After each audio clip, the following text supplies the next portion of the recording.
From NBC News in Washington, Meet the Press with David Gregory. And good morning. A lot of focus here this morning on the week ahead in Washington. It's going to be a crucial week. All eyes on the Supreme Court. Two big decisions. The biggest, of course, the health care decision. Will the president's health reform law stand up or be struck down by the Supreme Court? Also, on the topic of immigration, the law in Arizona, seen as a pretty aggressive law to crack down on illegal immigration, that will be decided as early as tomorrow. So a lot to get to. And, of course, the big question will be what will the political impact be on this presidential campaign? Joining me now, the Republican senator of Florida, author of the new book, An American Son, Marco Rubio. Senator, great to have you back on the program. Thank you. I want to start with what's on top of the news here. Yeah. The Arizona immigration law. As you know, critics say this is tantamount to racial profiling. Law enforcement has the ability to pull somebody over. If they think they're an illegal immigrant, they can demand their papers. Yeah. If the Supreme Court upholds that law, does that make you uncomfortable? Well, and actually, I'm glad you asked me about that, because I grappled with this issue during my campaign, and I talked about it in the book that you just showed on screen there. When it was first introduced, it made me very uncomfortable. But then I learned more about what was happening. First of all, they made a slight change to it that specifically prohibited that sort of activity that you've outlined as a concern. And then I understood a little better about what Arizona faces and the unique aspects of Arizona as compared to, example, Florida. I mean, Arizona has a all-out border problem there that's not just about immigration, it's about security. And its legislature, frustrated with inaction from the federal level, reacted with this law.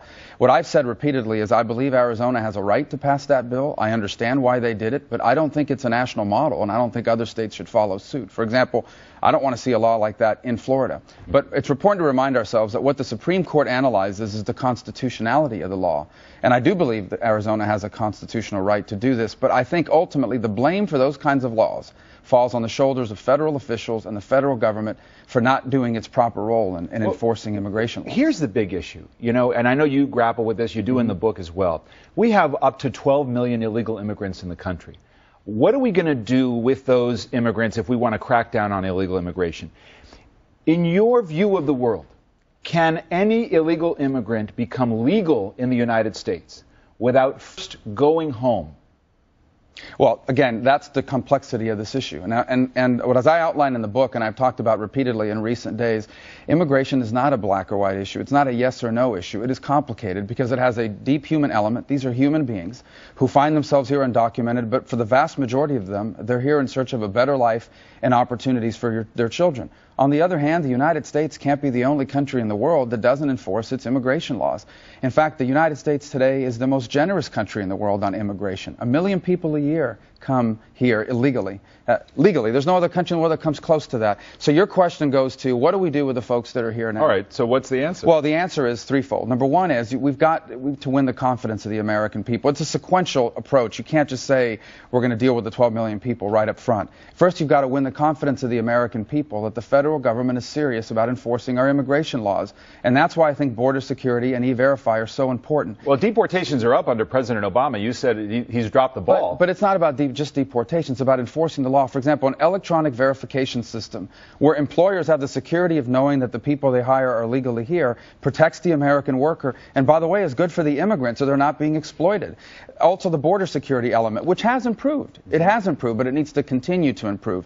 Then I think we need to modernize. The second step is to modernize our legal immigration system. One of the things we don't talk about enough is that, in my opinion, the single greatest contributor to illegal immigration is a broken legal immigration system. I think if you do those two things, then the plight of 12 million or 9 million or whatever the number is, it becomes easier to deal with. But it won't become easy. It'll never be easy, right. But it'll become easier if you have the confidence of the American people. You get into these issues, as any legislator does, and it's the final step that's the hardest.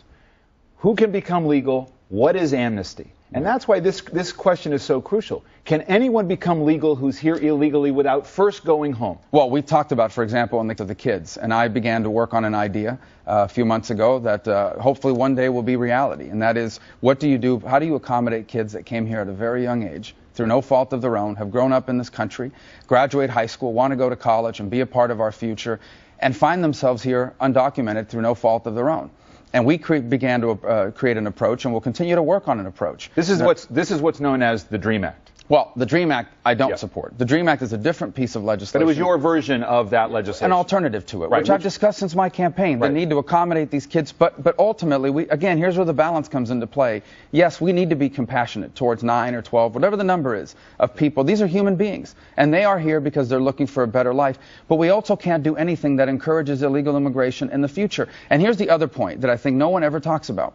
What about all these people, including many Latino, Hispanics, from Latin America, who are waiting to come here legally, who have done all the paperwork? Senator, I understand what do we this, say to them? But Come I still illegally? think I'm not able to get a definitive answer from you, which is, can anyone become legal without first going home? This is going to be the brass tacks question here when you get to immigration reform. Yeah, but again, the answer to that question depends on the environment in which it's being answered. And in this current environment, the options that we have available today to deal with 12 million people is very limited because people are frustrated that our immigration laws are not being enforced, and we don't have a functional legal immigration system that people can avail themselves of, even if they did go back home. The latest thing that's happened is that the president took action unilaterally. His Secretary of Homeland Security gave guidance to her local agencies saying there should be waivers, not necessarily a path to citizenship, but waivers for children of illegal immigrants.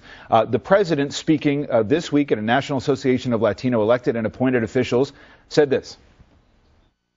We should have passed the DREAM Act a long time ago.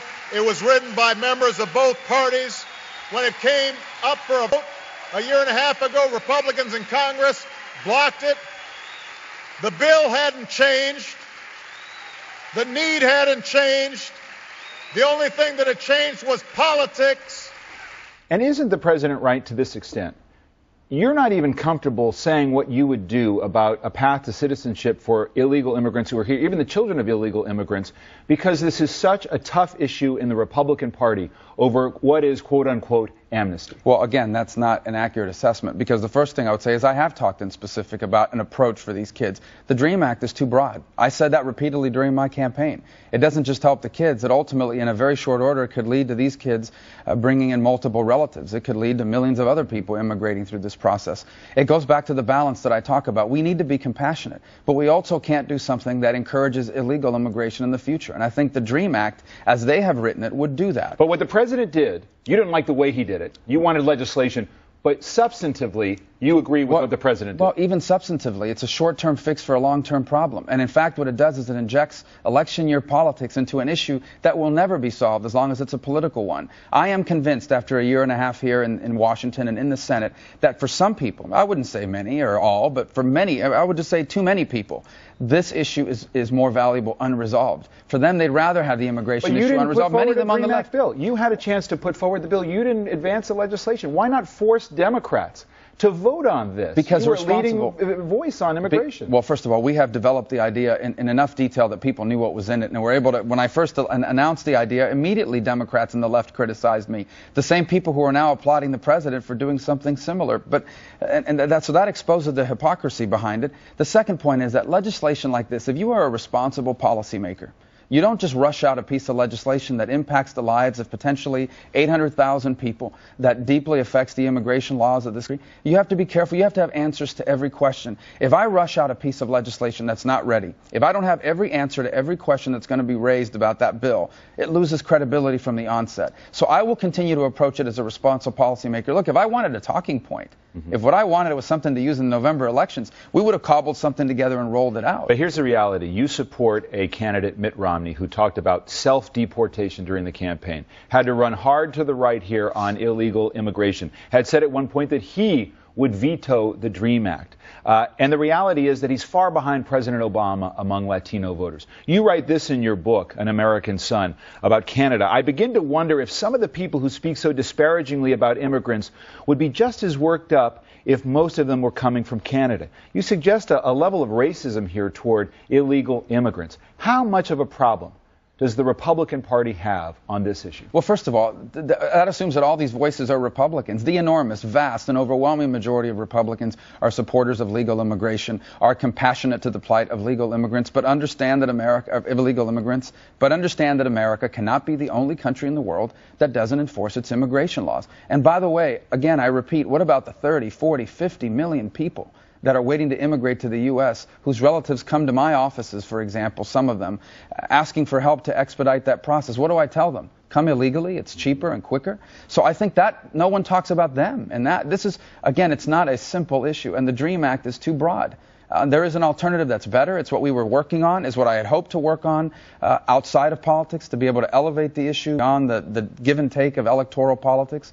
Obviously, that's not going to happen, unfortunately, this year, because now the issue has been politicized by the president. But Romney's got a big disadvantage. You would agree with that among Latino voters? Well, again, I think we need to remember that there are some historic factors in play. I mean, there are also a large number of Hispanic voters in this country who happen to be liberal Democrats, who happen to be lifelong Democrats. They're not going to change the position and decide to vote for Mitt Romney now because he'll change his position on immigration or not. So we need to realize that this is a long-term effort for the Republican Party to ensure that our message of limited government and free enterprise is accessible to a group of Americans that happen to be of Hispanic descent. I brought up the Supreme Court. The other big decision, of course, is health care. Several different scenarios there.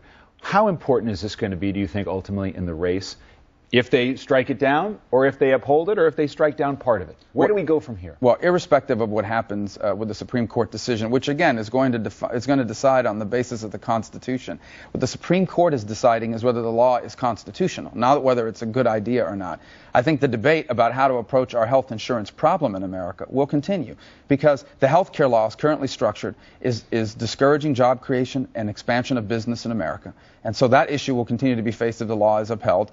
And if the law is overturned, Republicans, hopefully if we have the majority and President Romney, are going to have to come up with an alternative, a way to replace what Obamacare does. Would you like to see insurance guaranteed for people with pre-existing conditions? Well, I think I talked about the way to handle that, for example. People that are difficult to insure is through high-risk pools. There are ways to do that. But what I really would like to see for America is a vibrant private insurance market where individuals can buy insurance from any company that will sell it to them with the same tax treatment as their employers get, where companies can pool together with other companies to buy this insurance, where the consumer is in charge of health insurance, not just the employer structure that we have in place today. Let me ask you a question about the economy and the fiscal cliff that's coming here in Washington, which are some big decisions about whether we're going to balance the budget.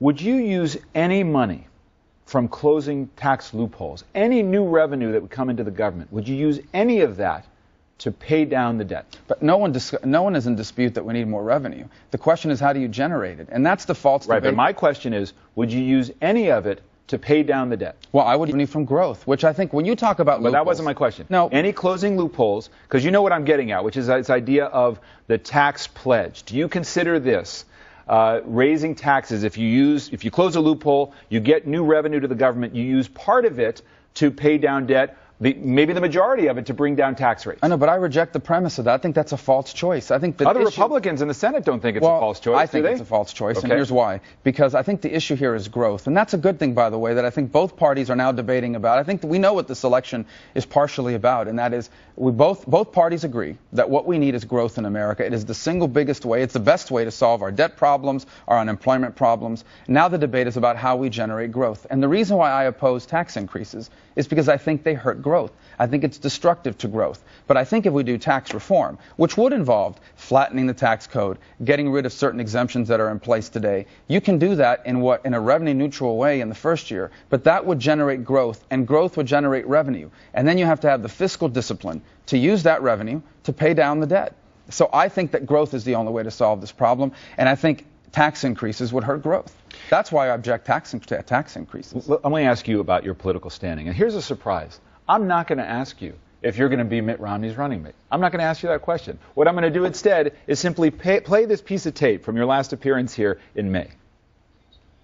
If your party comes to you and says, look, you can focus on Florida, but in the fall of next year, we really need you on the ticket if we're going to carry Florida. Are you saying there's no way you'll consider it or do it? Yeah, I won't consider it. I don't want to be the vice president of the United States. I want to be a senator, and I want to be a senator from Florida. So under no circumstances would you serve on the ticket in 2012? No, I'm not going to be on the ticket in 2012. Under no circumstances? Under no circumstances. Senator, do you stand by that answer? I thought you had told me you'd burn the tapes. Look, I'm not discussing the vice presidential process anymore. Right. I made the decision 2 months ago not to discuss it any further. I think, by the way, other people that have been speculated about are doing the exact same thing, and wisely so. I think Governor But I'm not asking you to discuss. I'm just saying, do you stand by that statement? I'm not discussing the vice presidential process. You're not going to say whether that's still operable or not? Here's what I can you tell said under no circumstances, and yet you're obviously providing material to be vetted. So if it was under no circumstances, why allow yourself to be vetted? Well, here's you what could save them time and money, here's what I can tell you definitively, and that is that I am confident, based on his lifelong record of making good decisions, that Mitt Romney is going to make a great selection for vice president. Let me ask you a couple of other things. Here's a headline in AP about some of the issues you write about in your book, some mistakes you say you made as Senator Rubio raises his profile. Will issues from his past hold back this GOP rising star? There's been talk about use of a party credit card, your friendship with David Rivera as a congressman from Florida who's still being investigated, was investigated by the state. Is there anything there from your past you think is a liability politically? I think your opponents want to turn anything into a liability. This show, as we speak, there are bloggers standing by their computers and fact checkers and others that want to use any word I say against us or in the future. That's just, and that's one of the things I discuss in the book, is how everything you do in politics, even if you may think it doesn't look bad, will be put together and packaged in the worst possible way in the future and be viewed through a lens very different from the one at the time that you're doing it. So what I talk about in the book is I have made decisions in the past that if I had a chance to do differently, I would. You raised the credit card issue. At the end of the day, I have a good explanation for all of that, but that doesn't mean that's the way it's going to be covered, and that's not the way it's going to be portrayed. I think there's a lesson there that in politics, especially the higher you go, perception is often reality, and you have to be sensitive to that when you're involved in politics. You've hired people to kind of go through your record to make sure there's nothing embarrassing. Are you confident at this point that there's nothing that will emerge about your past in politics or personally that would be either embarrassing to you politically, or if you were to be on a ticket with Mitt Romney, that would cause a problem? Look, again, on all that stuff, I wrote a book that I thought was a very honest appraisal of where I am and where I've been and the decisions that I've made. And the reason why I did it is pretty simple. There are other people out there that are my age, and they're at the time I was making these decisions. Maybe they're in politics, maybe they're in business, and maybe there are lessons to be learned from that. I've made good decisions, like everybody else. I've made bad decisions. I've learned from my bad decisions. I have always learned, like all of us do, from our mistakes. I wouldn't overblow them either, but I think it's important to point those out. It's interesting. A lot of people may not have realized that you were a Mormon when you were younger. Your family was Mormon, and you've written about, and others have, that you sort of instigated the change to get out of the Mormon church and become Catholic. What brought that on? Why did you move away from the Mormon church? Well, a couple things. I think it's important to point out I was 8 years old. I mean, at the time that our family went into the church. And as I talked about in the book, my mom, we moved to Las Vegas, and she was looking for a wholesome environment to raise our family. It's one of the things that I know when people think of wholesome environment for the family, Las Vegas doesn't come to mind. But it was a much smaller town back then, and outside of the Strip, obviously. And we have family members, still do, that were very involved in the LDS church. And my mom was a big admirer of the family-friendly environment it created. And as I discuss in the book, that's why she moved us there. But for spiritual reasons, when I was about 12 years old, I started feeling called back to the Catholic Church. And it was nothing against the Mormon Church. It was just this calling that's happened twice in my life. And it's one of the aspects that I explore in the book is my faith journey. And I hope people will enjoy reading about that as well. There's so many similarities between you and President Obama in terms of your political rise. Hopefully in book sales, too. Well, you've written a book like he did. Your ascent, as rapid as it is, has to be remarkable, and I'm sure you've looked to President Obama. I realize you're different ideologically, but what do you learn kind of positively and negatively from his very fast rise and your own as you're going through it? And I've discussed this in other interviews and a little bit in the book. Obviously, I think like all Americans, his candidacy of 2008 was a historic one. I deeply disagreed with him on policy, but I understood the historic nature of his candidacy, and I understood politically how well organized they ran that campaign. I mean, just in terms of being a practitioner of politics, you watch the way they conducted that campaign with admiration, even though we have very strong disagreements about the policy positions that he took and has taken. I can tell you that when I was thinking about running for the Senate, I studied his Senate run when he was in third place. I mean, he was not supposed to be the nominee for his party in Illinois, and I felt if someone like that can run and win in Illinois, then someone like me can win in Florida. But look, I think the one thing about the president that to me is personally disappointing, and I obviously don't know the president very well, is I thought in 2008, irrespective of where he stood on issues, he had a very unique opportunity to elevate American politics above kind of the normal fray where it had been before. I think he's abandoned that. I think he has now become just like everybody else in this town, where politics is about divide and conquer as opposed to hope and change. Are you ambitious enough to believe that you can become the first Latino president? I don't ever, and what I've really done, and I think hope the book captures this, is I've deliberately not tried to ever view any position I have as a springboard for another position. I think it's a recipe for self-destruction. What I do believe is if I do a good job in the Senate, if I'm a serious policymaker, if I I take my time to put forward bills as opposed to, bumper sticker solutions like I've tried to do with this immigration issue, then I think 6 years from now I'll have a lot of opportunities to do different things in politics, outside of politics.